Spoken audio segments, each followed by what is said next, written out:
어서오세요. 국어의 모든 건 나란마상입니다. 이번 시간에는 역시 비상 언어와 매체 교과서에서 124페이지에 있는 탈락 현상에 대해서만 알아보도록 하겠습니다. 저번 시간에 교체 현상 설명하는데 교체 속에 포함된 개념들이 너무 많았기 때문에 강의가 좀 길어졌지만 이번에는 탈락에 대한 개념은 자음군 단수나 히읗 탈락, 미을 탈락, 모음 탈락 등이 있기 때문에 상대적으로 교체보다는 좀 짧을 거예요. 네. 근데 이 자음군 단수를 좀 잘 알아봐야 되겠죠. 그죠? 자, 그럼 바로 시작하겠습니다. 자, 탈락 현상에 대한 개념이 나옵니다. 자음이나 모음이 어떤 환경에서 없어지는 탈락 현상이라고 얘기했죠. 그러니까 어떤 환경 속에서 자음이든 모음이든 이게 없어지는 걸 얘기하는 거예요. 어떤 환경에서 없어지는지 그걸 잘 알아야 되겠죠. 자, 탈락 현상에는 이렇게 교과서에서는 이렇게 자음군 단수나 히읗 탈락, 리을 탈락, 모음 탈락으로 나누고 있습니다. 이 중에서 자음군 단수는 이미 이전에 그 교체 현상에 관련된 강의를 하면서 언급했었어요. 어디에서 언급했었냐면은 음절 끝소리 규칙에 대해서 얘기하면서, 그죠? 음절 끝소리 규칙에 대해서 얘기하면서 음절 끝소리 규칙은 사실상 모랑 모로 나눌 수 있다. 평파열음화하고 그 다음에 자음군 단수나 이 두 가지로 나눌 수가 있다라고 했죠. 평파열음화 현상 기억합니까? 음절의 끝소리 규칙, 그러니까 기역, 니은, 디귿, 리을, 미음, 비읍, 이응. 자, 발음할 때 종성의 끝소리에 요 자음 7가지만 올 수 있다는 거 아닙니까? 그죠? 그 중에서 사실 교체가 되는 자음은 무엇밖에 없다?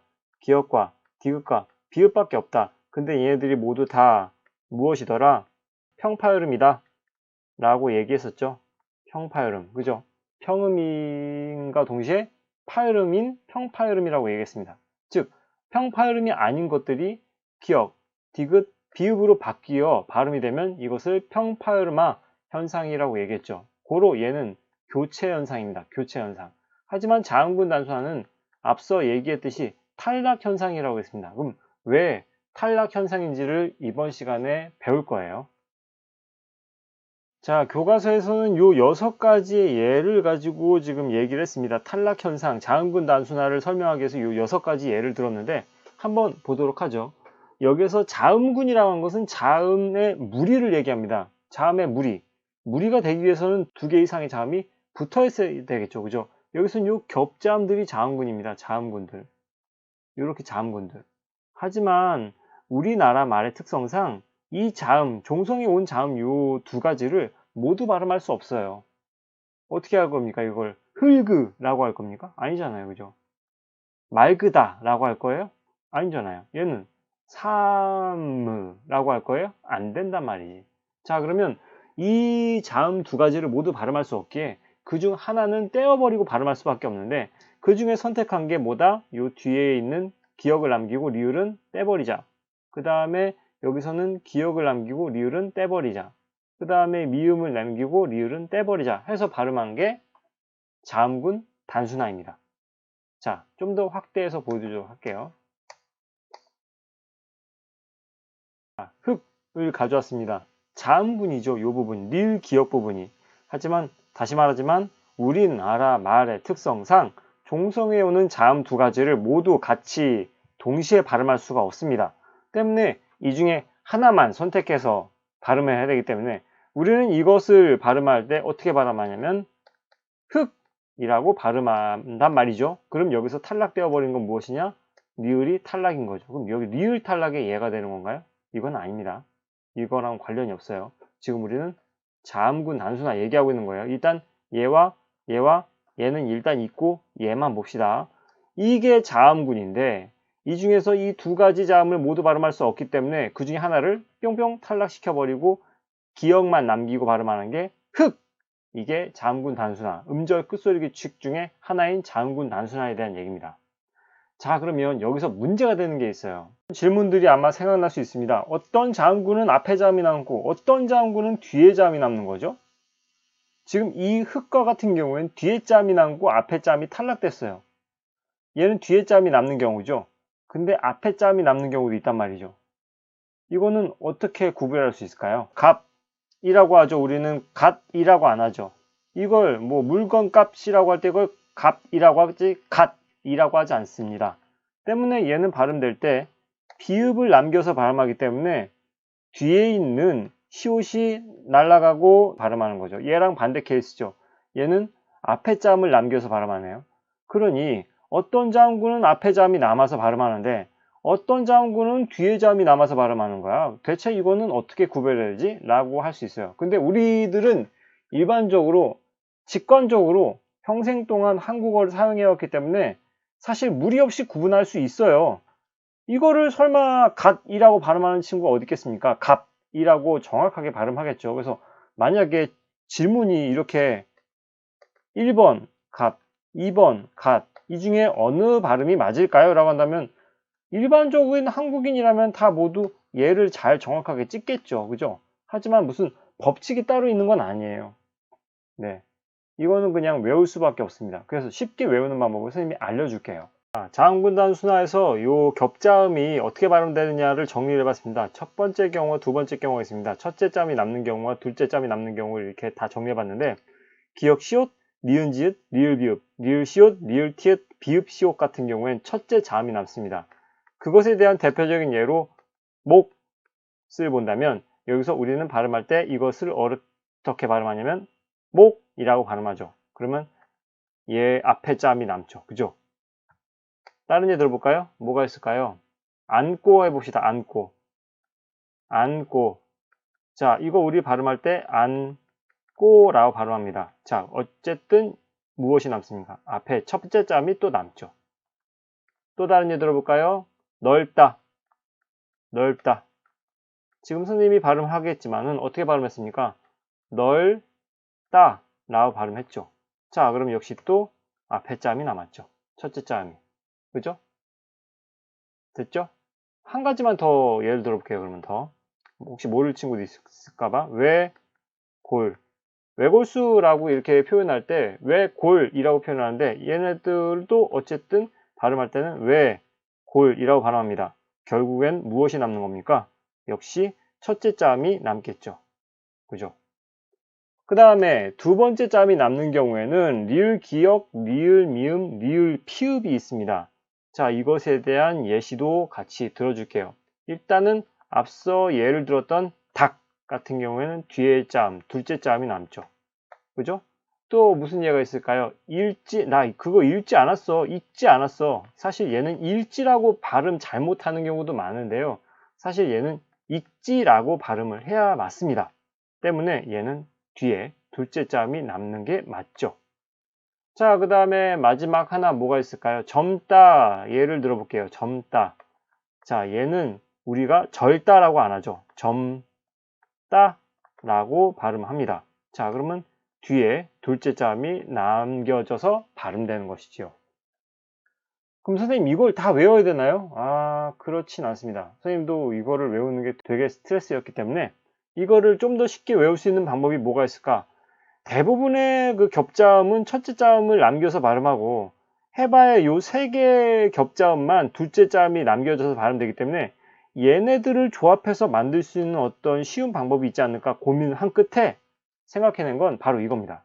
자, 바로 이 방법을 쓰면 됩니다. 이 그림을 이미지화 시키세요. 자, 이 그림이 뭡니까? 닭이죠. 닭이 책을 들고 읽고 있는데 이게 윤동주의 시집입니다. 하늘과 바람과 별과 시. 그러면 얘는 늙은 닭보다는 젊은 닭으로 보이죠. 젊은 닭이 시집의 시를 읽고 있다 라고 생각하면 됩니다. 그래서 그걸 쓴다면 이렇게 한 문장으로 정리할 수 있죠. 젊은 닭이 시를 읊는다. 저는 이 문장으로 외웠어요. 그러니까 여기에 나오는 겹받침들은 모두 둘째 자음을 남겨서 발음해야 되는 것이죠. 그래서 요, 미음, 기역, 그 다음에 피읍 얘네들만 알겠죠? 리을 미음의 미음, 리을 기역의 기역, 리을 피읍의 피읍을 남겨서 발음한다더라. 그러니까 나머지 요 리을은 탈락시키고 발음한다는 얘기죠.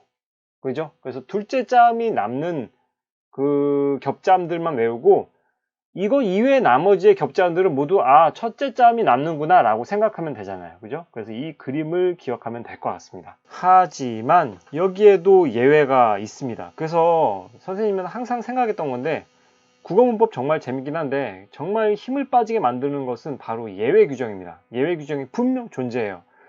앞서 선생님이 분명 겹자음에는 무슨 법칙처럼 리을, 기역, 리을, 미음, 리을, 피읍 요 세 개의 겹자음은 모두 둘째 자음이 남겨져서 발음된다라고 얘기했는데 그럼 나머지의 겹자음들은 첫째 자음이 남겨져서 발음이 되고요. 하지만 근데 예외가 있습니다.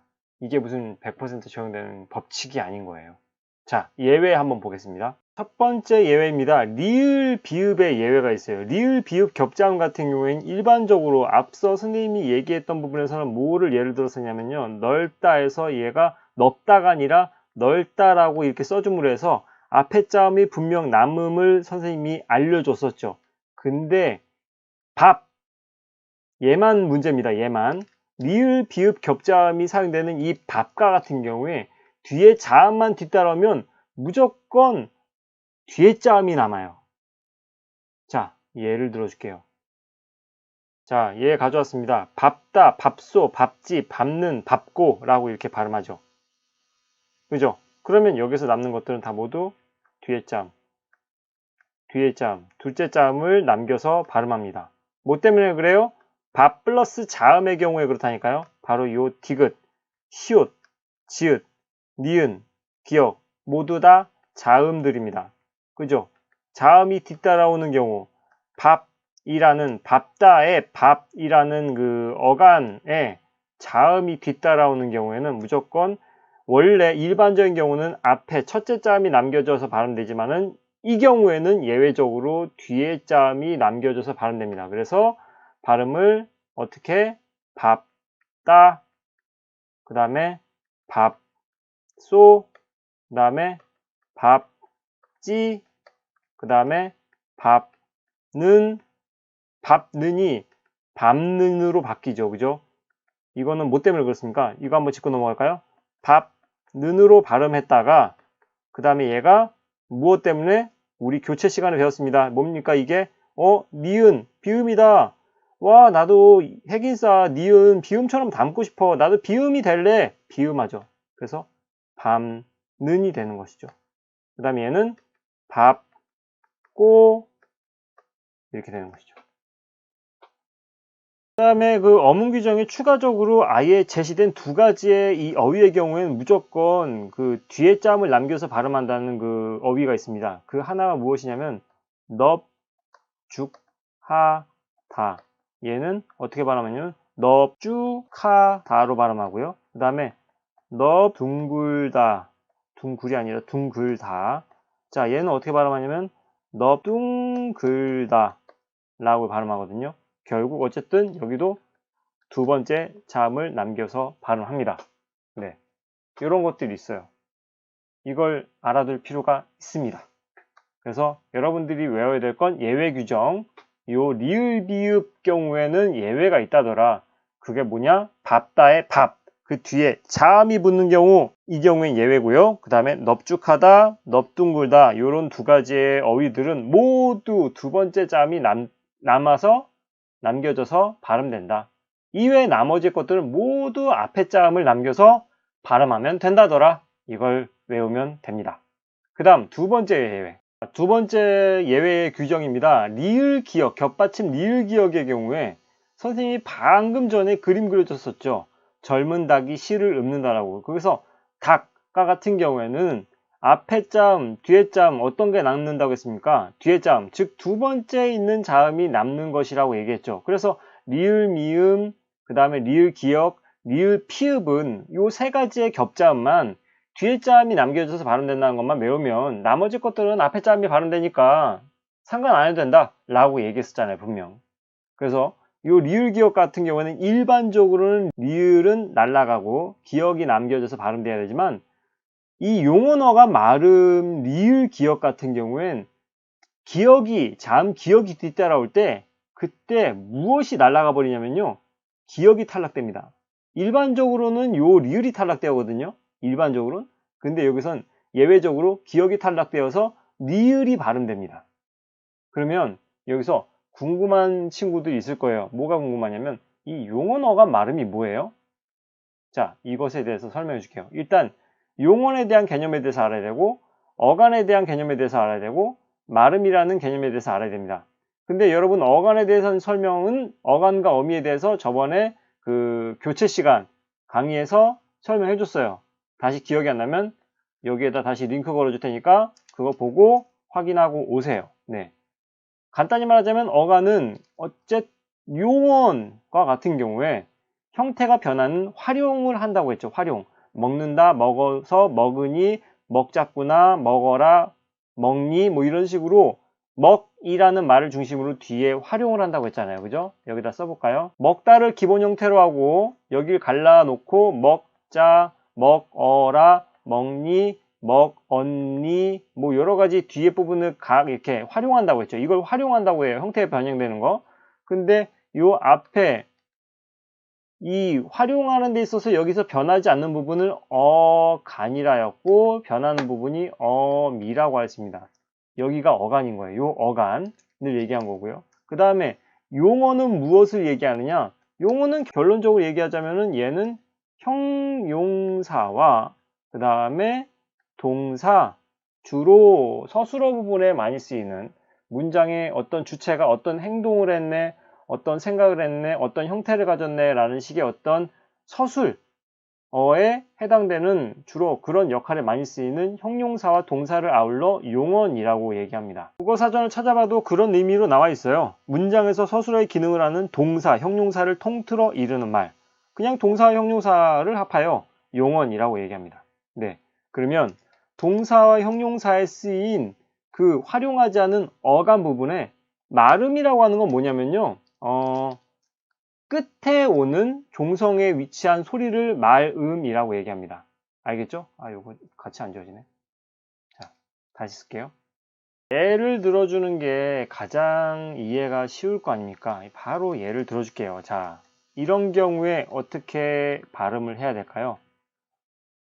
맞게 혹은 맑게. 알죠? 여러분들은. 그죠? 맑게라고 발음하는 게 맞습니다.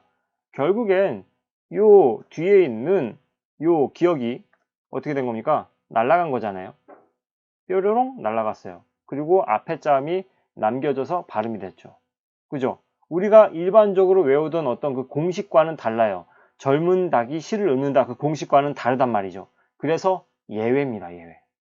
이건 용언이잖아요. 맑다. 용언이잖아요. 동사와 형용사 중에 무엇입니까? 맑다. 형용사죠. 네. 형용사에서 맑구나 이것도 해볼까요? 맑구나 이게 맑다를 기본으로 해서 맑구나 맑지 그 다음에 맑아라 뭐 이렇게 막 많이 활용하잖아요. 그죠?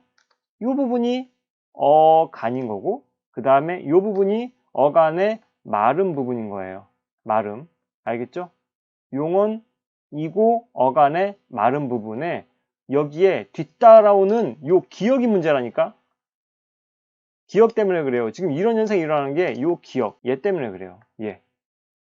얘가 뒤따라오면 그러면 리을 기억 중에 기억이 날아간다는 거죠. 또 다른 예를 들어볼게요. 자, 뭐가 있다? 물고가 있다. 얘는 우리가 발음할 때 물고라고 하죠. 역시 용언이고 어간이고 거기에 말음이 뒤따라오는 기억 때문에 얘 때문에 뭐가 날아간다? 요 기억이 뾰로롱 날아가 버린다. 그래서 물고라고 발음해야 됩니다. 어디까지나 예외 규정입니다. 됐죠?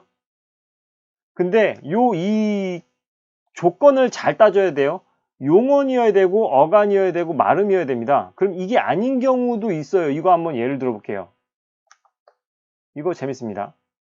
이것 같은 경우에 우리는 어떻게 발음해야 될까요? 결론부터 얘기합시다. 흘과 혹은 흙과 흘과 흙과 흙과라고 발음을 해야 되겠죠. 자, 그러면 얘랑 다르네요. 얘는 리을이 남았는데 얘는 기억이 남네요. 우리가 일반적으로 외웠던 어떤 방식대로, 그죠? 젊은 닭이 실을 읊는다 방식대로 뒷자음은, 즉 둘째 자음이 남겨져서 발음되잖아요. 예외가 아니네요. 얘는 왜 그래요? 얘는 용언이 아닙니다. 흙, 얘는 무엇인가요? 용언이 아니라 체언이죠. 체언은 무엇을 뜻합니까?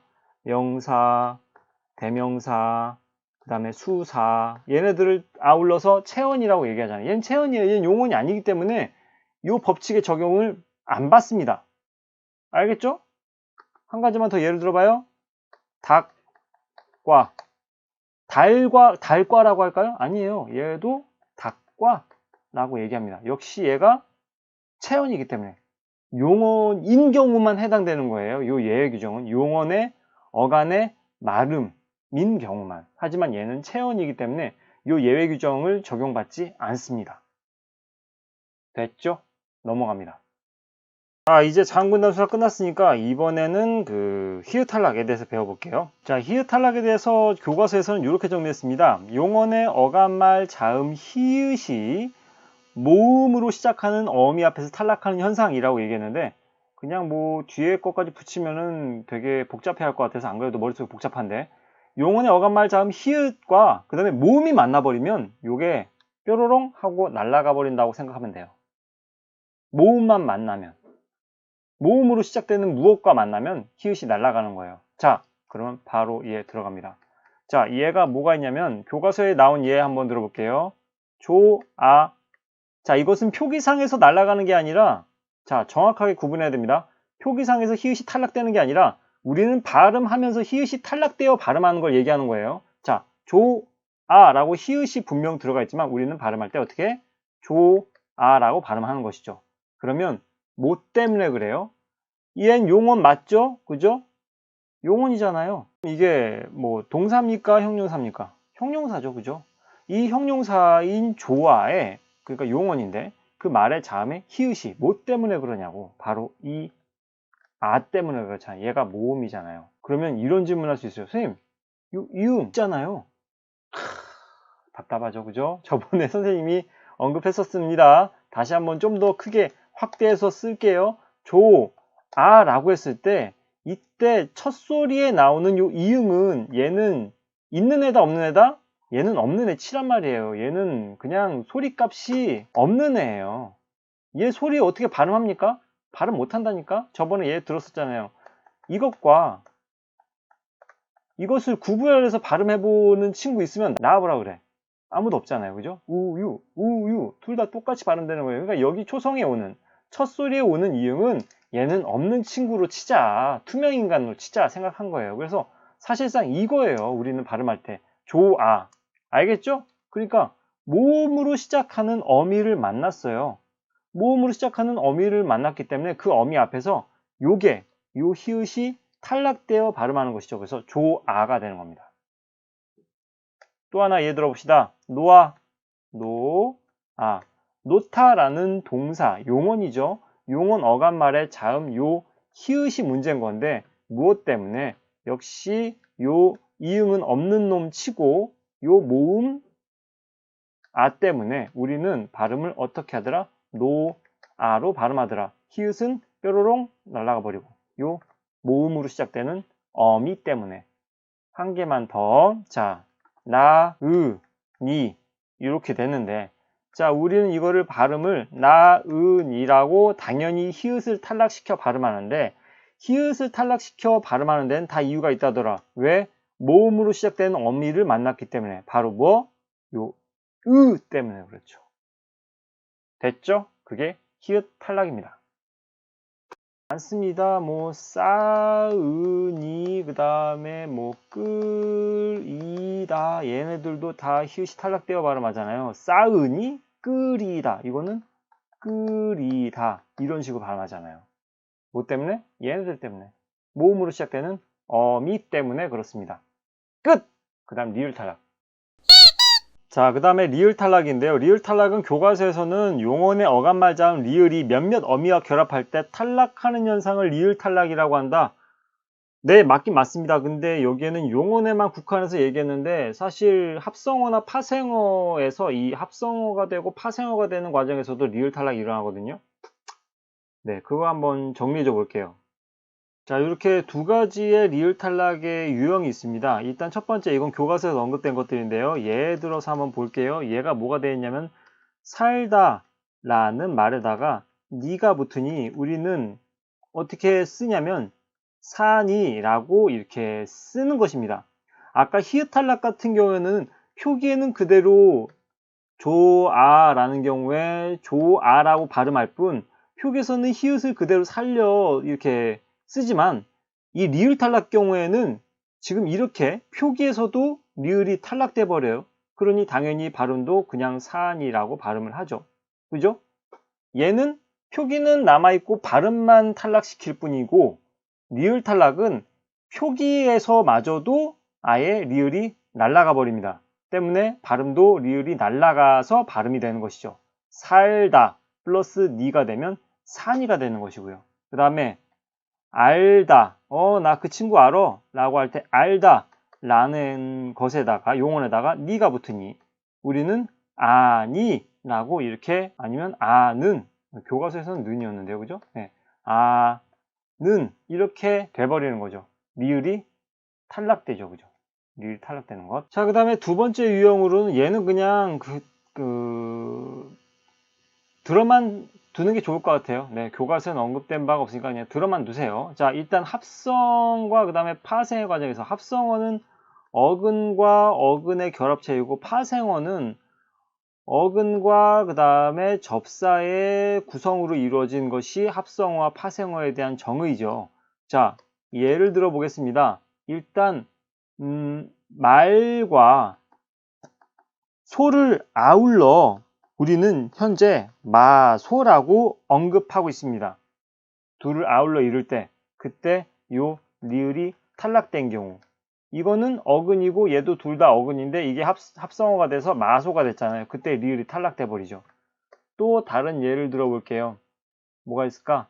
여다지. 사실 얘는 무엇이 된 거냐면요, 열다 라는 어근에다가 닫다 라는 어근에다가 이라는 접사가 붙었죠. 접사가 섞여 들어간 순간 파생어가 되는 것인데 여기서 열다지가 아니라 무엇이 탈락된 거예요? 리을이 탈락돼서 여다지라고 돼버린 거 아닙니까? 리을 탈락의 예겠죠. 한 가지만 더 예를 들어볼까요? 요게 좋겠네요.